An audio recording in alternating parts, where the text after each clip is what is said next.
OMNI Creative Filter Photography course with Caroline Tran. Take one.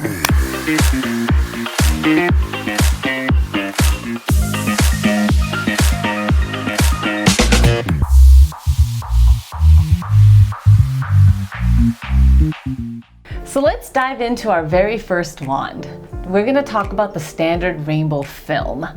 This one is a fun way to just add some color to your photos. It picks up light and turns it into little pretty rainbow streaks. It reminds me of like when I'm shooting film and it's either like light leaks, like really creative light leaks. And I love how it just adds that extra element of whimsy. And so when using your standard rainbow film, does focal length matter? Let's take a look. So what you'll need to know about choosing a focal length is that the longer the lens, the more obscure the wand is going to be, and the shorter the focal length, the more defined your wand is going to be. So what do I mean by that? Let's take a look. So here you can see I shot these flowers using a 45mm lens. You can pretty much kind of see the shape of the wand right there. Do you see where the rainbow streaks are coming? It doesn't blend very well from where the wand begins and where the wand ends. You can see very well the outline of where the wand is. Now let's compare that to a longer focal length, because the longer the focal length, the more obscure the wand is going to look, right? So if you take a look here, this is 100mm lens. So this is a much longer lens, more telephoto. And if you notice, the wand itself is not as visible. You notice the rainbow streaks more, but you don't actually see the wand itself, unlike the 45mm lens, where you can see the outline of the filter, right? So this one, it blends in a little bit more and it's more obscure. How does aperture affect the outcome of using your standard rainbow film? So what you'll need to know about this is that the larger the aperture, so for example f16, f8, the more well-defined your wand is going to be. And the smaller your aperture, so if you're like at the 1.4, the more obscure your wand is going to be. So what do I mean by that? Let's take a look at this. This was shot at f8.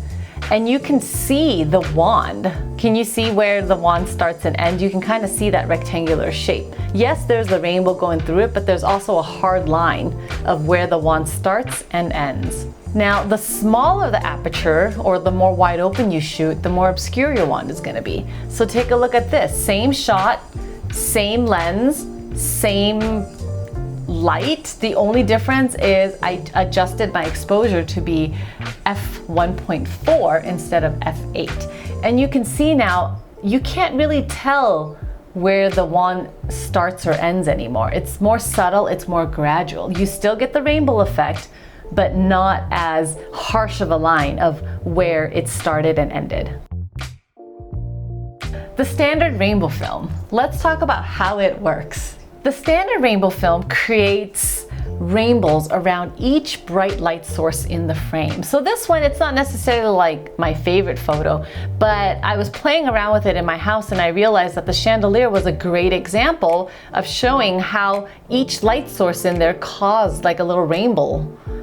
This is another example. All of the little backlighting that's coming through the trees was causing these rainbow effects to come through. You can also use this even if there is not a light source in the frame. If the light source is out of the frame, it'll actually create a rainbow in your image as well. So something like this.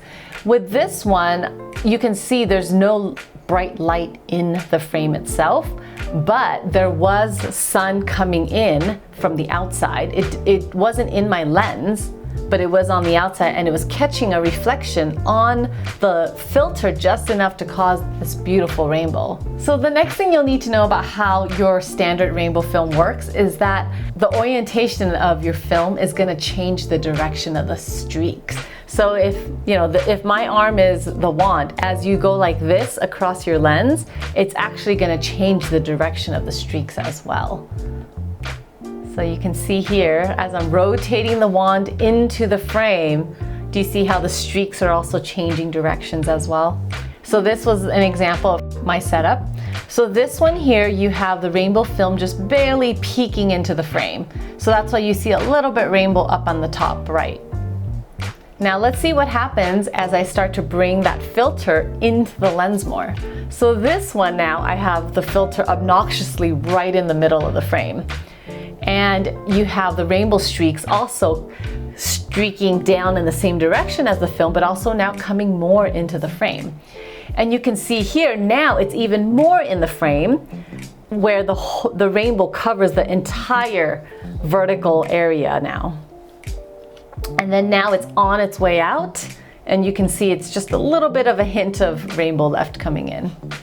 So this one, like I said, there's no light source in the frame. This is just the filter picking up the reflection, bouncing back the reflection of the light that's outside and bringing back in this beautiful rainbow. So this is in a nutshell how your rainbow filter works. It creates beautiful rainbows. It can create rainbows whether the light source is in the frame or out of the frame, and the direction of the streaks will be affected by the orientation of your film. Let's dive into our next section and talk about the best uses. How can we put this into action now? So this photo here was shot at a commercial shoot of mine. I could have done it without the rainbow, but I thought the rainbow just really added an element of like unexpected and creativity and added a lot of mood to this photo. This was shot at 69 millimeter. It was a zoom lens. That's why you have that odd focal length of 69 millimeters. It was shot at f4 with a shutter speed of 125th. Here's another portrait session I did using the rainbow filter. So you can see both of these were shot at 110 millimeter focal length, f2, and 1/25th of a second shutter speed. On the left, it's really subtle because it's so white. So one thing to notice is that if your highlights are blown out, it's not going to be able to pick up as much. So if you notice on this picture on the right here, her hair, which is the darkest part of the photo, picks up the effects much more. It's the same as if you think about it in terms of traditional film, like a negative, right? If there's so much light that's already flooded out that negative, it's not capable of recording any more data. So if you're gonna shoot into super bright white, where all data is lost in that area anyway, that means it also cannot pick up any of the effects from the filter. This one has just enough though to pick up a little bit of like the rainbow as in the little bits of the shadows here. So it's a very subtle effect. Here, her hair was able to pick up the rainbow streaks much better. Here's another example that I was shooting. And what's cool about this is that it was actually front lit. So when you're shooting with the rainbow filter front lit, there's no light reflecting back into your lens, because if you think about it in terms of just basic angles, so this is where you'll need to know about like the law of reflections. Any angle that the light comes in is going to be the angle that it bounces back out on. So for example, if this is your lens here and you have your filter here, the light source has to be coming from this side to be able to bounce back into your lens, right? Or if it's coming from this way, it bounces off of the filter back into your lens. However, if it's coming this way, it's not bouncing back into your into your lens, unless you had something here that was reflecting it back in, right? The idea is you need the filter to actually catch some light. So what I did in this here, since there was no light being reflected back into my lens, because this was a fully front lit photo, I actually used an extension arm. This extension arm allowed my filter to be in front of my lens just enough that the sun was able to catch the filter and bounce it back into my lens. Pretty cool, right? Here's another example. This was used with the 110 millimeter lens, shot on f2 with a shutter speed of 125th. And here's another example. So you can see like you can do something that's a more subtle effect or you can give it a more exaggerated effect. So depending on how much you want it in your frame. If you want a really subtle effect, you're gonna have it just barely peeking into your lens. And if you want more of it into your lens, then you bring it down further. And you'll get a sense of it as you start moving your wand up and down.